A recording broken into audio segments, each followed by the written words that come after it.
I'm Cathy. I'm Rachel. And I'm Ola. And welcome to Luna Bear Book Club.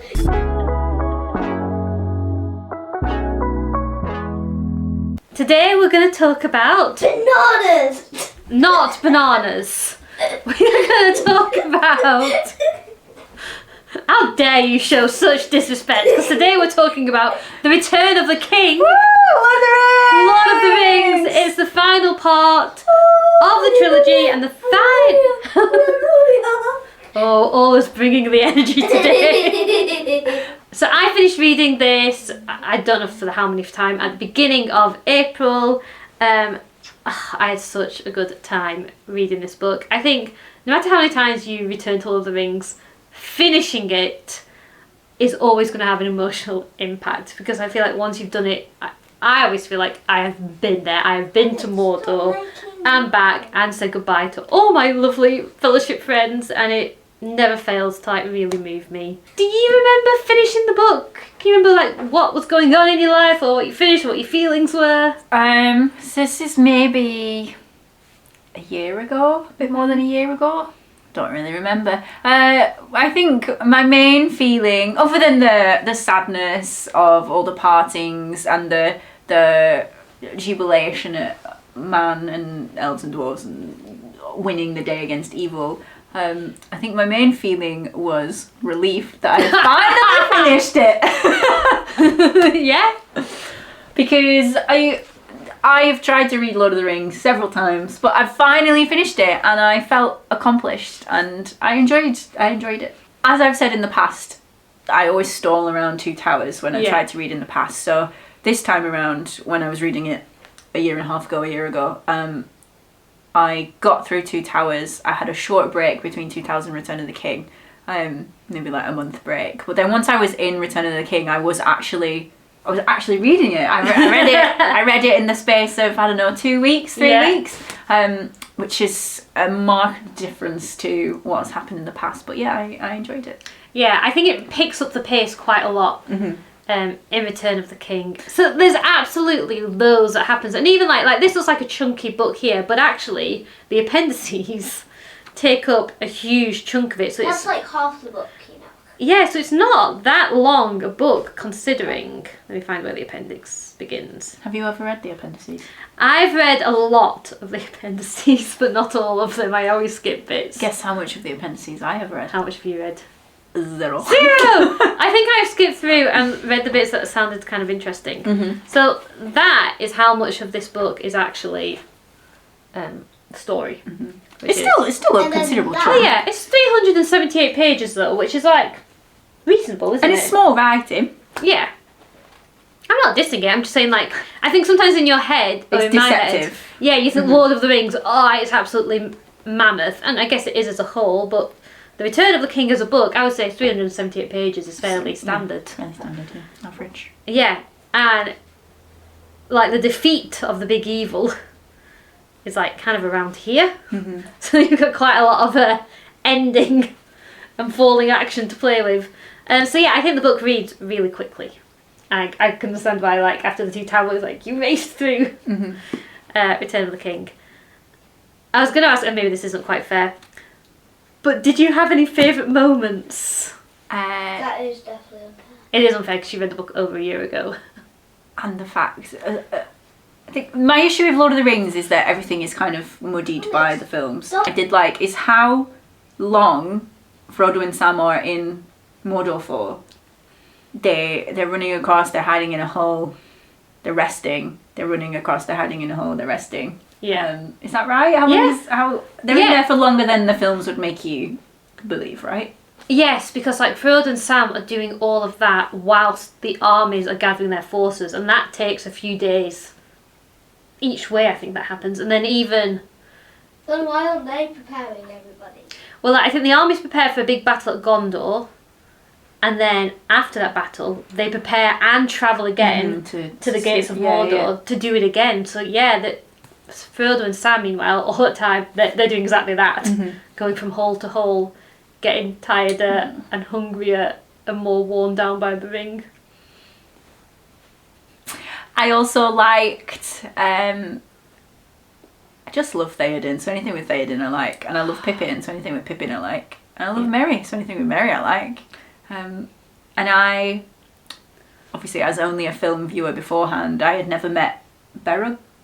Yes, his name? the Gondorian? Gondor Captain of the Guard. Yeah, him. Why does fantasy books have like the world's hardest names ever? I don't know. Beragond is cool. Beragond is cool. And I think Faramir and Eowyn hanging out on the walls, Yeah, just looking out at everyone being far away, yeah. and the hair blowing together. Yeah. What's your favourite bit? As a long time fan, what's your favourite bit to read? I think Eowyn defeating The Witch King. the Witch King is so good. And the whole thing, Eowyn defeating him, Theoden dying, that whole scene. And then Aemma finding the bodies together and thinking Eowyn is dead. Oh, how morbid am I? But it's so beautifully done. Oh, and I've got too many favourite parts. But when Theoden arrives at the battlefield, when everybody thinks it's too late for them to come, and then they just charge in there and cause havoc for the enemy, that's amazing. Sam being Sam in every page that he's in, just being determined to keep going. And then I think, I don't think I'd really noticed this before, but at the end of the book, in the Scouring of the Shire, there's a bit where they're going around places, getting the hobbits armed up and gathering them together, and Sam runs to the Cotton household, purposely to get Farmer Cotton and his sons to join, but also because he really wants to see Rose again. Rosie. I know.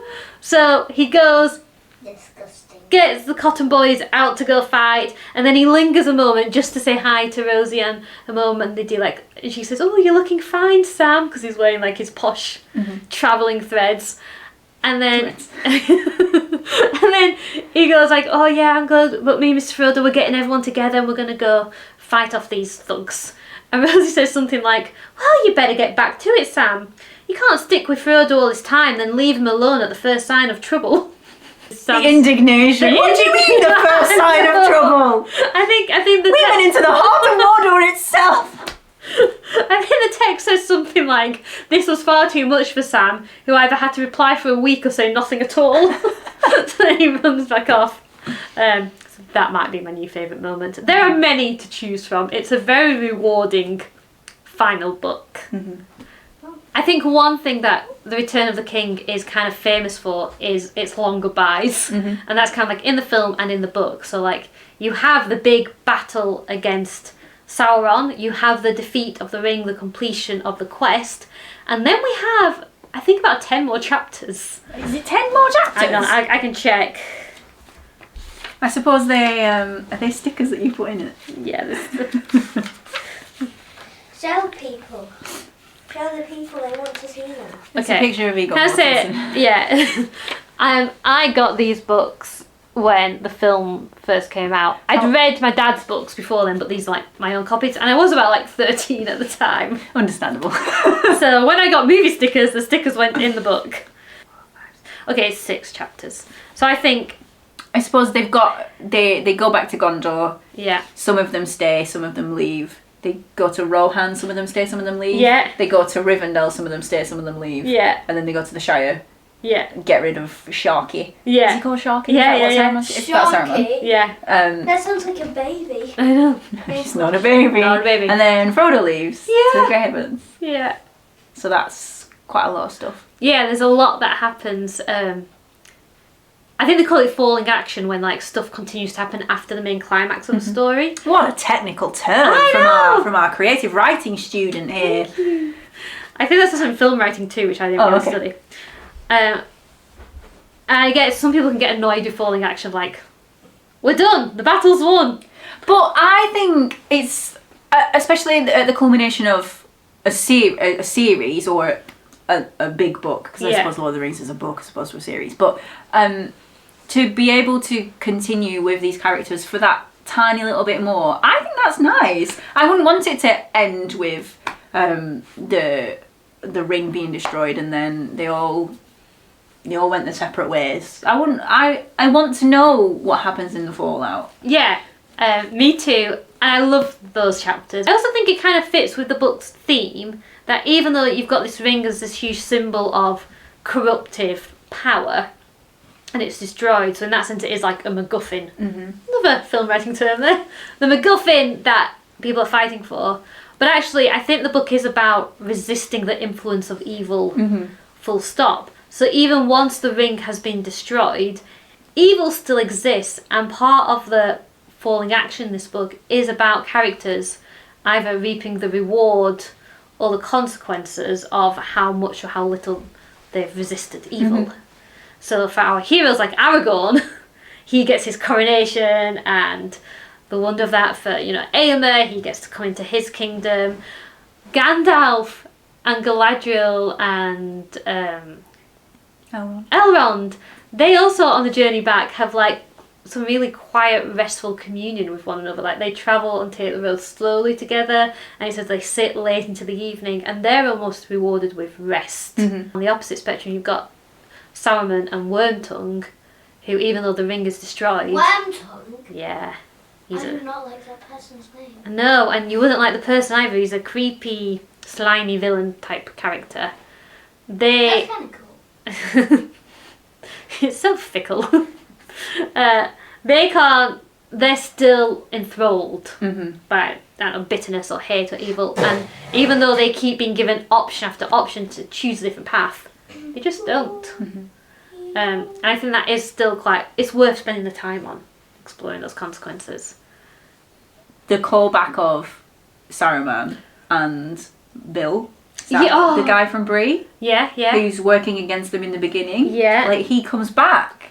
I just like how cyclical it is. There's still ends to be tied up. Yes. And I like getting to see the tying up of the ends. Yeah. And I like that, like, perhaps it's wrong of me to feel this way, but the Shire, our group of hobbits leave the Shire, and the Shire has changed because of that.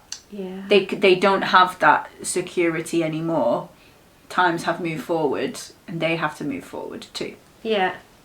That makes sense. And I suppose that's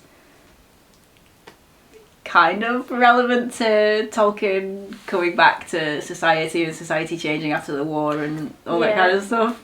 Yeah, I think Tolkien witnessed like a lot of change in his life around him that he didn't always approve of. And I guess it also shows like, the big battles that you go away and fight, they're important, but the little battles on home turf in neighbourhoods against petty thugs are also really important too, and that also requires a kind of heroism.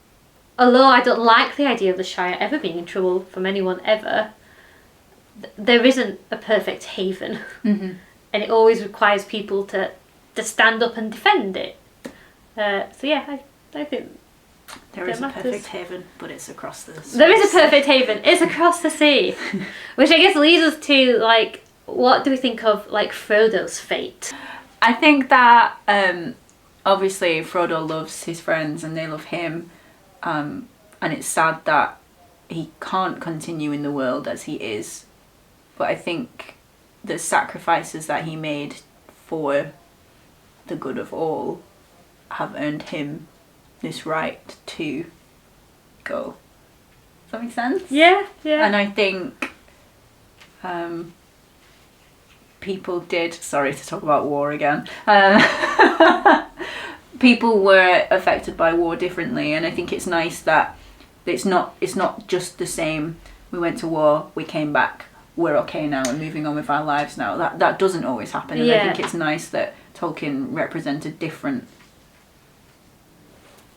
versions. Yeah, I agree with all of that. I think when I was younger and I first read Lord of the Rings, I was so sad that Frodo... I think I was really, really sad that Frodo left the Shire. Yeah. Because to me, I was like, why would you ever want to live anywhere other than the Shire? And the Grey Havens as a concept, it had no hook in me. I couldn't understand what it was that Frodo was going to that was better than the Shire.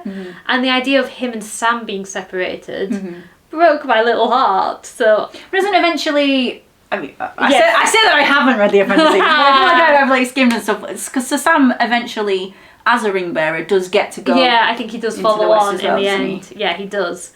So when I was young and first reading it, I found that really sad and couldn't quite understand it. But I think now, being a little bit older and like reflecting on what the book was written in its historical context, I think like you're like, no, that is the fitting ending for this. And it is sad, but it's the reality of it, isn't it? Yeah. And I think it would be a disservice to what Tolkien was writing about to just have it all nice and neat and rainbowy. Yeah. Maybe? I don't No, yeah, I think it gives the whole trilogy a depth that just a simple happy ending couldn't achieve. And so like the sadness is there, but it is still mingled with a lot of hope and happiness.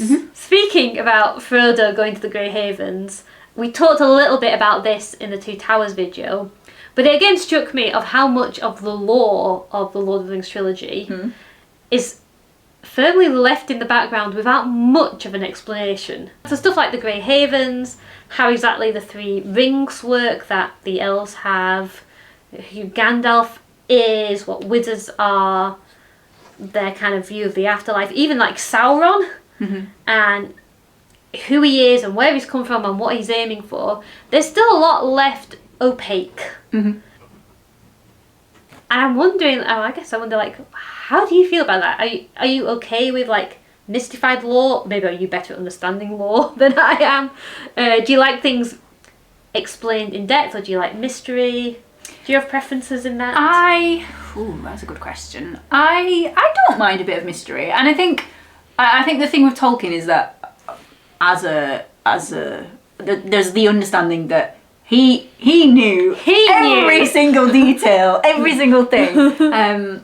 And I mean, again, I haven't read the appendices, I haven't read the Silmarillion, so I imagine there's probably a little more light shed on things there. But I think it's written in such a confident way that it's not necessary to the enjoyment of the story to understand the intricacies of everything. Does that make sense? It does, and I think that's exactly how I feel, but I didn't know it until you said it. That's exactly it. It's delivered with such confidence and assumption, and you can tell it's part of a wider picture, that even though you can't see the full picture, you accept the part that you can see. Yeah. So yeah, thank you for explaining that to me, because I don't think I ever registered it. I've read books that have been very forthcoming with their lore, sometimes too much so, and I guess I think it depends on the style of which it is delivered. There are books where I have questions, and is it annoying that I don't get the answers to my questions, or is it nice that I can speculate myself? Do you know, I think it just depends on where I'm feeling about the specific book. So I don't have a preference per se. It's just on a case-by-case basis, I think. Yeah. But with Lord of the Rings, I don't mind it. I like how it's done. If the lore is nicely interwoven in, then that does kind of help you really immerse yourself into it. I think you don't wanna have to read a character reading a book. Do you know what I mean? Like, oh, this character went to the library and then they read 3 pages of history about the whole kingdom. Now you know what's happening. That's Be more subtle about your lore drops, I think, is my overall opinion. But it does depend on the book. Ooh, so to wrap up, before we close up, any final thoughts about the trilogy as a whole? I just think it's a really good story. I know that it's one of the forefathers of fantasy, so I'm bound to like it. But I just think it's a good story. I would read it again. Maybe not this year, maybe next year I'll read it again. And having read it once, it will be easier. Yes.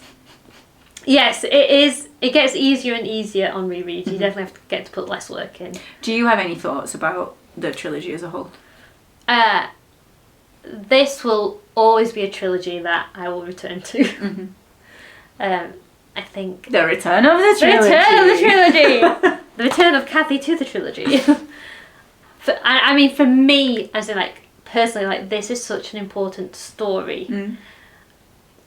And when this sounds really lame, but when I'm struggling with stuff, or things are hard, I do recall like Frodo and Sam and Aragorn as like inspiration to like do the hard thing. You and dork. I know I am such a dork, but then I also think, gosh, that is like the biggest power of story, isn't it? It's like they do come. Oh, I'm just quoting Sam, aren't I? I've just realised this is exactly what Sam says.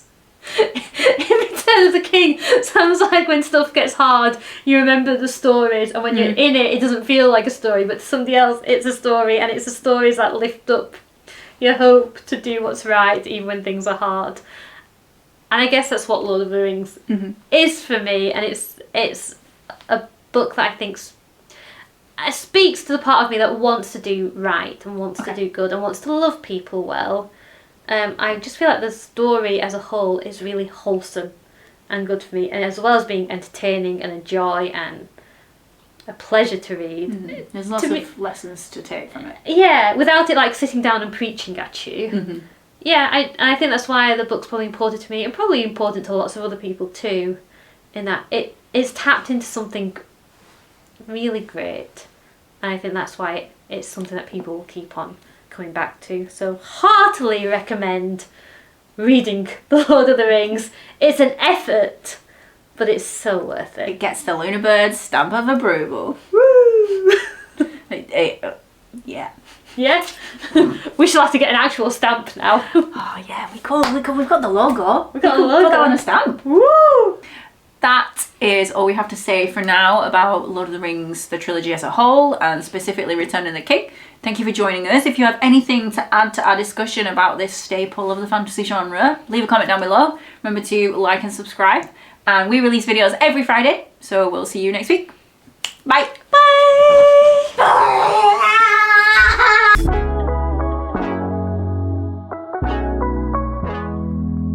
Oh, that does not look level now. Looks a bit wonky, doesn't it? Yeah.